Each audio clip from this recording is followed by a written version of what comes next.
ছোটবেলায় দেখতাম মা অফিস যাওয়ার আগে ঠাকুমাকে বলে যেত, মা আপনি একটু চষি কেটে রাখবেন, আজকে এসে চষির পায়েস বানাবো। অনেক দিন খাওয়া হয় না, তাই আজকে ভাবলাম চষির পায়েস বানাই। মাকে ফোন করতেই পুরো প্রসেসটা বলে দিল, সাথে বলে দিল তুই কিন্তু পারবি না।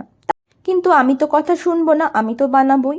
মায়ের কথা মতো কড়াইয়ে জল দিয়ে তাতে নুন আর পরিমাণ মতো একটু ঘি দিয়ে খুব ভালো করে ফুটিয়ে সেদ্ধ চালের গুঁড়ো দিয়ে দিয়েছিলাম।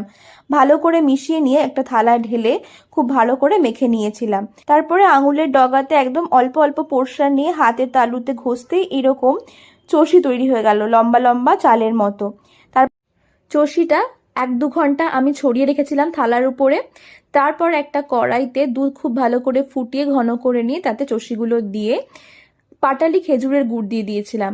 তারপর নামাবার আগে সামান্য পরিমাণে একটু ঘি দিয়ে নামিয়ে নিয়েছিলাম। খেতে কিন্তু দুর্দান্ত হয়েছিল, তোমরাও একবার ট্রাই করে দেখো।